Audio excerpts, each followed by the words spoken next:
La sicurezza nel quartiere San Lazzaro resta la priorità per i cittadini che vivono e lavorano in questa zona ovest di Vicenza. Il timore di essere coinvolti in aggressioni per pochi spiccioli o violenti contrasti tra malviventi è molto alto. Solo ieri l'ultimo episodio in via Luzzatti, un cittadino albanese di 47 anni è finito all'ospedale dopo essere stato aggredito nei pressi di un bar all'incrocio con via Poerio. Secondo le testimonianze ancora al vaglio degli agenti della questura, 4 uomini scesi da un'Audi scura si sono precipitati contro l'uomo armati di spranghe metalliche e coltelli, picchiandolo selvaggiamente anche con calci e pugni. Il 47enne avrebbe riportato ferite alla testa, un trauma cranico e numerose contusioni, senza fortunatamente correre il rischio di perdere la vita.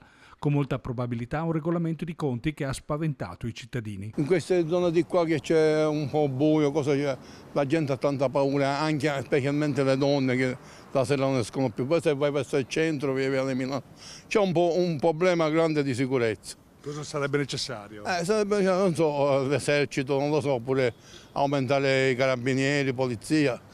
Qualcosa si deve fare per forza. Fino adesso non mi è successo niente, spero che non mi succeda niente, ecco.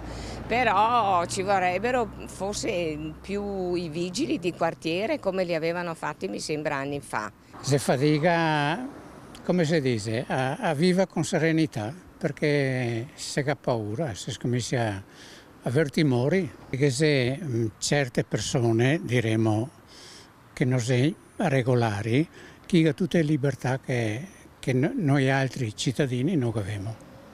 Questo è soprattutto. A cosa serve allora? Le forze dell'ordine abbiano più potere di difendere i cittadini, perché se uno della polizia alza in mano, subito viene processato. Una situazione che ha anche pesanti ripercussioni sul valore immobiliare delle abitazioni. Sul viale sicuramente c'è una diminuzione del 20-30%. Sì. È importante, sì, certo. Sì. Perché tra il problema del traffico e il problema del vissuto incide tanto.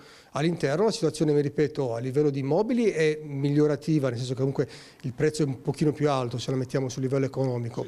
A livello di vissuto comunque anche qui la situazione insomma è grave.